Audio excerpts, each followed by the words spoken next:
cannot be not happy, to be fair. I mean, as I always told you, I always set goals before the start of the season, and the three of this season were to win the British Open, the World Champs, and to finish the season as world number one.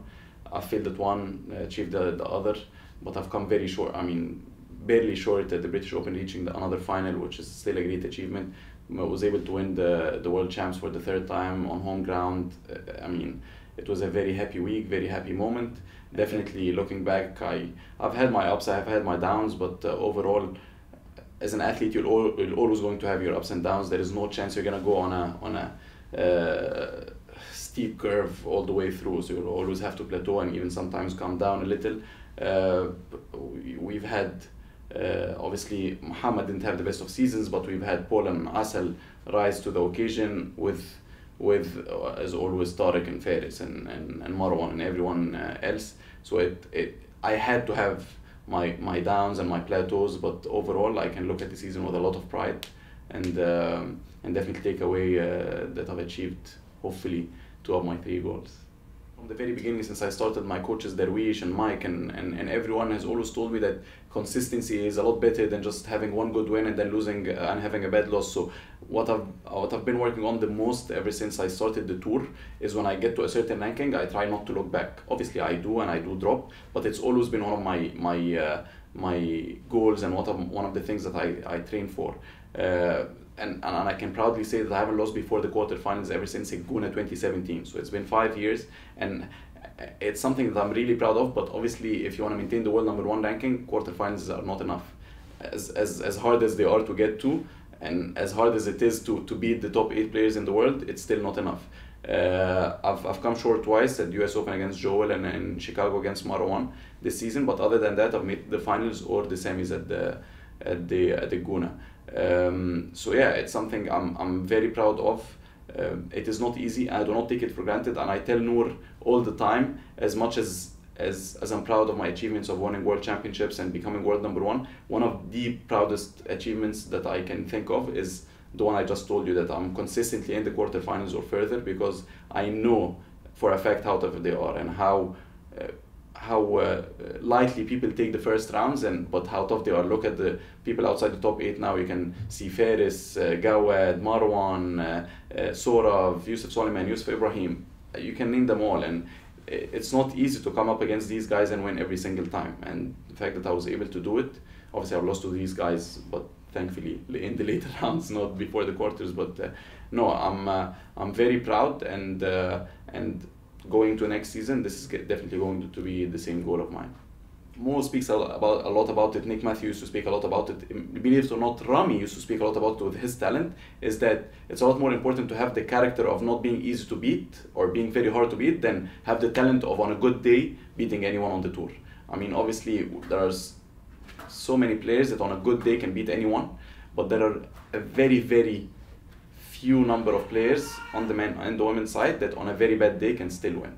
And I've learned that from Muhammad and from Nick Matthew and from Rami actually. The 3 of them, they managed to win on their bad days. They have plan A, obviously that's their good game, their good day. Plan B sometimes can still be your good day, but then sometimes you have to resort to C and D and all the way down to Z. And I really wondered how they were able to do it. And it takes a lot of practice behind the scenes to be able to resort on your length hitting. Okay, today I'm gonna resort on my short game. Today I'm gonna resort on my running. Today I'm gonna resort on my endurance, on my whatever it may be, on my experience or my intelligence, and rattle off points quickly. So there are so many different plans that you have to go through to be able to win some matches.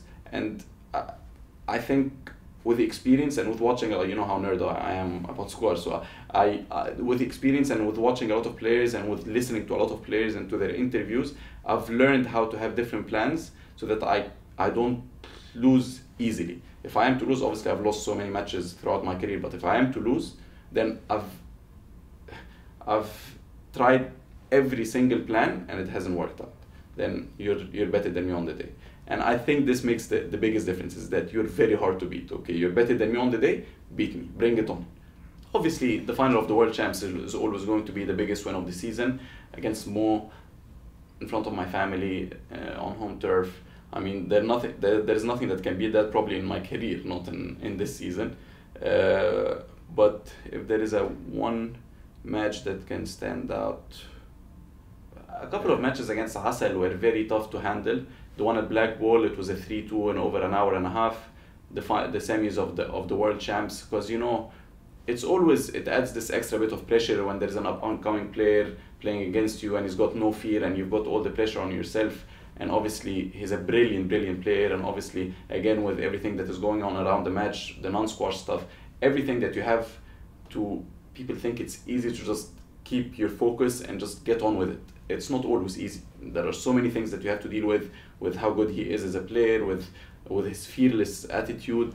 There are so many things that you have to deal with, and I think on both occasions, and it happened in Houston as well, it happened, like I played with him a lot this season, but those two stand out to me. I mean, the way I was able to conduct myself internally rather than externally, I don't care how I showed it to people, but internally I kept my focus even though I lost the plot sometimes. Internally I didn't show it, didn't affect my game, it didn't affect my thought process. So I think these two matches definitely stand out throughout the season.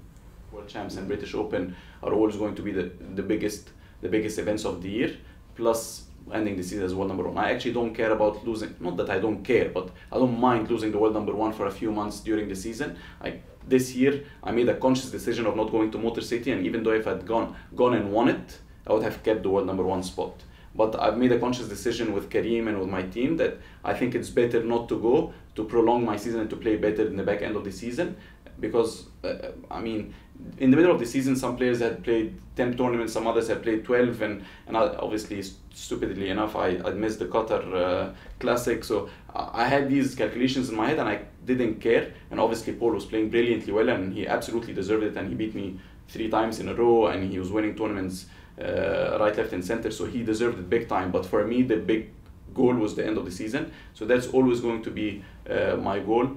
And then World Champs is always going to be the World Champs, and British Open I've never won it. And if you finish your career, you want to say I've pretty much done everything in the game, you have to win the British Open, right? So it's something that would be nice to have. So it's definitely one of my goals. Yeah, the 12 months are not the same every single year. So the tournaments keep shuffling back and forth. So sometimes I'd had less number of tournaments or less number of platinum tournaments on my calendar year, and other players have played. So it's just, it would be too hard to try and keep it every single month.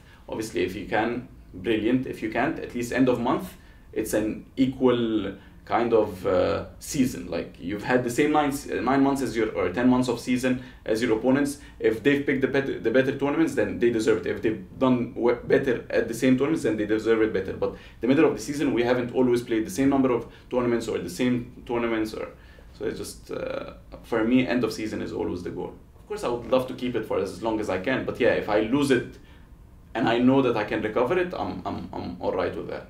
Yeah, and people in like Maz and Hisham was with me in the gym on the day of the closing date of Motor City, and I was telling him about it, and he was, Ali, you're crazy. If I were number one, I would just try to prolong it as much as possible. And I said, yes, but if I prolonged it now, it's going to affect my end of the season performance, and then it means that I'm going to lose it by the end of the season. So it's probably smarter to play it out this way, and obviously I was lucky because some results went my way and not Paul's way.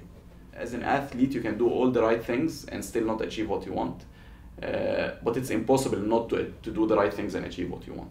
So at least as a world number one, it's a proof that, okay, I've done the right things. There is no chance I'm here if I haven't done the right things. I've done the right things in terms of hard work, smart work, listening, being receptive to my coaches, to my wife, to my brother, being disciplined in my everyday life, going to bed in the right time, recovering well, eating well, whatever it may be. There are so many elements that go into becoming the best at whatever field it is. So to be there, then it shows that, okay, I'm doing the right thing. I can be proud of myself now. Does not mean if I'm number 2 or number 4 or number 10, I should not be proud. But at least if you're number 1, you're 100% proud, if that makes sense.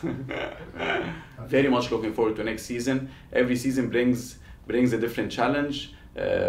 We've always had the big guns on the tour for the past 4 or 5 years in the name of Mohammed Al-Sharbagi, and I can name him 10 times because of how big he is. Tariq Momin, Marwan Sharbagi, Gawad.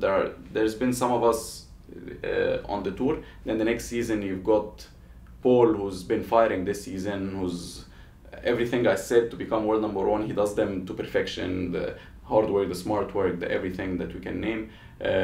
Mustafa Asal obviously is very hungry. He's proven that he can win tournaments. He's a contender to every tournament he participates in. Diego has won already 4 titles this year, big ones. He's playing really well. And then Faris, I assume, is going to be, I mean, he was unlucky with the injuries in the first half of the season, and then in the second half he's already he's made it to the final of the Motor City, but he's done well. So there's going to be a lot of threats next season. I mean, from the quarterfinals or even before then, you know you're going to have to be on your mettle to be able to win. And I don't see, I hope it will be myself, but I don't see any of us winning like 4 or 5 platinum titles. I think it's going to be a rotation between many of us, which I think is great for the game. But I think that's going to be a challenge, right? Because anyone can win the title really, and you know, Muhammad is already back with a lot of hunger, with a lot of but you know he's going to be even stronger at the beginning of next season. So I'm very much looking forward to it. And this challenge, as I told you many times, we all do, we struggle with motivation and demotivation up and down, but this challenge is actually making me very motivated to work harder over the summer, and then hopefully try to be to stay as a contender for every tournament.